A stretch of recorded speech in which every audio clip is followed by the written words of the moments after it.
晚上10点，女寝留校群里弹出一条消息：大家出门时注意穿戴，走廊里有个男人。正当大家吐槽有人偷偷把男友带回宿舍时，710的女生又发了一条消息：那个男人竟然死了！死了！姐妹，你开什么国际玩笑呢？就算你失恋了，也不能诅咒所有男人都去死啊！群里没人害怕，反而都开始说笑起来。之后710的女孩再也没发过消息，于是我在群里问道：710姐妹，你还好吗？你说的男人到底是怎么回事？702附和我道：是啊，710出来说句话呗，大晚上的就别吓唬人了，肯定是他手滑发错了，不然你们还真以为有个男人死了吗？其实我听说这栋宿舍楼以前死过一个女生，要讲恐怖故事请私聊，别在群里刷屏，我要睡美容觉了。睡什么睡？夜生活才刚开始，姐妹们起来嗨！我紧紧盯着手机屏幕，群里依旧热闹，可始终没有710的消息。我向710发送了好友请求，可他迟迟没有通过。正当我想点开他的朋友圈查看更多信息时，710终于有新消息了。我真的没有骗你们，这到底是怎么回事？我怎么感觉他不是开玩笑啊？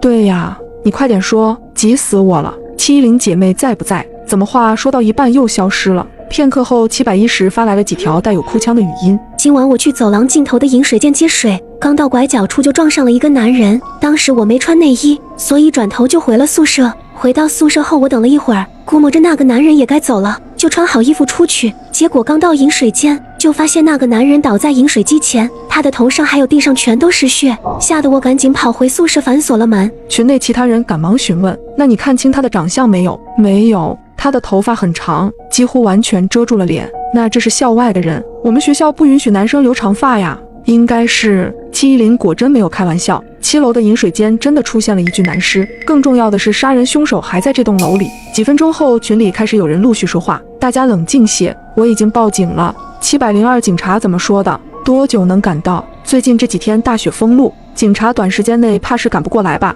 我简单说明了我们的情况和位置，警察那边给的回复是大概需要2到3小时。2到3小时，这么长的时间，足够凶手把我们杀好几回了。此时有人在群里提出建议，现在大家都在不同楼层、不同房间，太危险了，我们要不要聚到一起？我赶紧在群内制止，不行，大家不能出去。怎么不行？现在出门不是送死吗？404说的没错，我们贸然出门，万一凶手就在外面怎么办？702，你傻吗？你猜我为什么没直接去找你？谁提议谁行动？602不怕死是吗？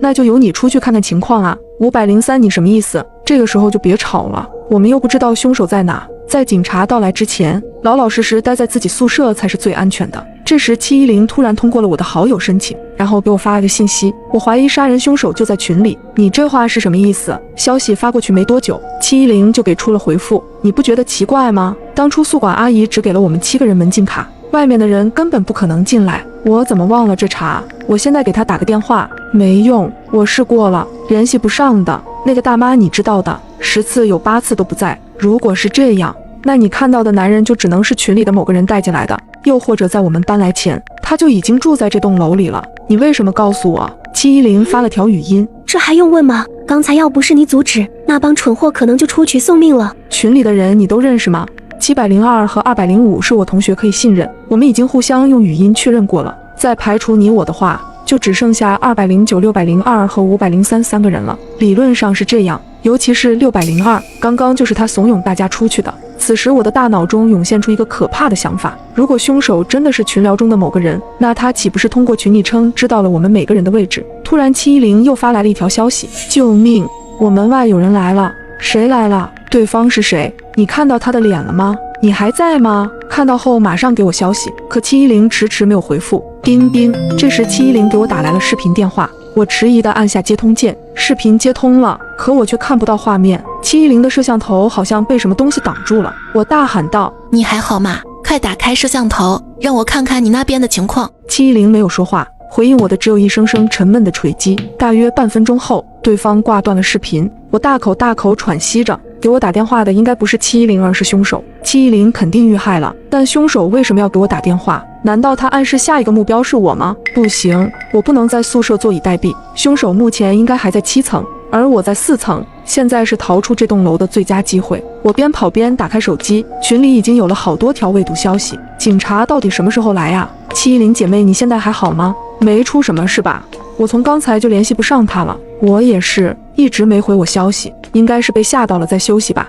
警察不来，710也不回消息，我找条绳子吊死算了。我打开手机自带的手电筒功能，可映入眼帘的是一把铁锁。我们被困在这栋楼里，看来杀人狂早就有所准备，提前封死了这唯一的出口。有没有一种可能，这里从来就没有什么死人，一切都是710的幻觉？如果真是这样，看我弄不死他的，那你们怎么解释710现在消失的事？也许是这栋楼闹鬼呢。我之前可从学姐那听过不少传闻，咱们好歹都是受过高等教育的，就别信什么鬼神之说了吧。我在对话框中输入，没开玩笑，楼里真的有杀人狂，710已经遇害了，1楼大门也被封锁，大家注意安全，尤其是在同层的702。刚要点击发送，我却犹豫了，如果被凶手看到，会不会针对我？于是我只好删除了已经打好的话，凶手已经盯上了我。404房间肯定不安全了，710说过702和205是他的同学，可以信任。我不敢去7楼，唯一能投奔的只有205了。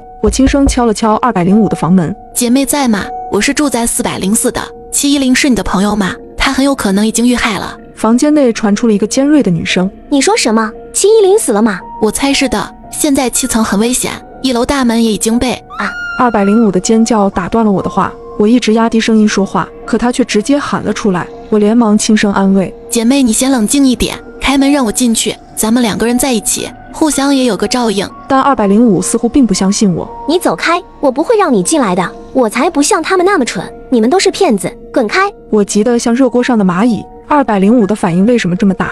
如果205不给我开门，我又该去哪？万一凶手就在404等着我呢？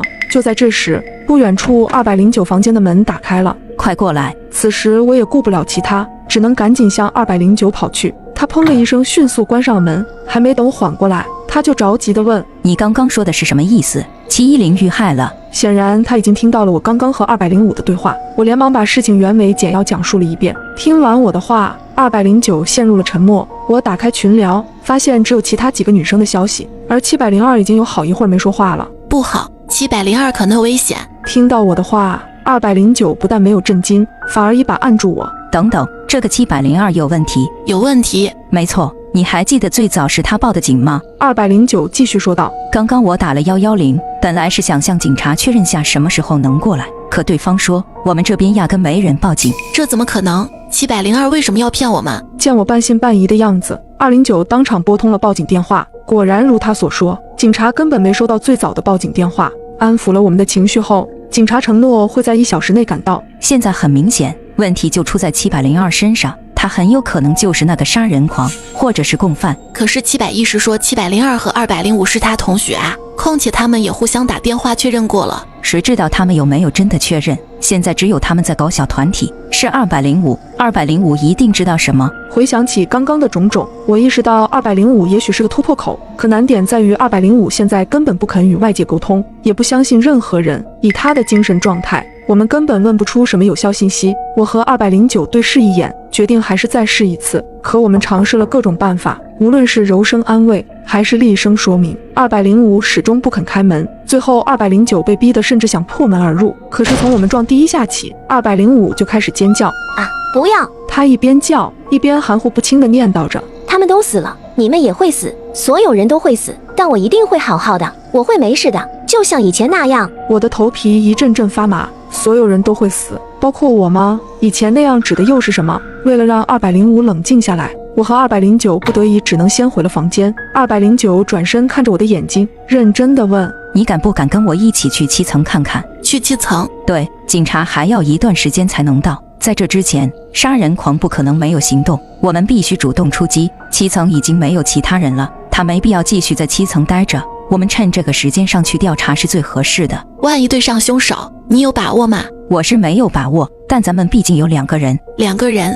就咱俩这小身板，恐怕加在一起才勉强和人家一个重量级。话虽如此，但我也不想继续等下去了。710和702现在到底怎么样了？那通视频电话是不是凶手的鬼把戏？这些我都很想知道。于是我鼓起勇气对209道：那就按你说的办吧。于是我们2人走出了门，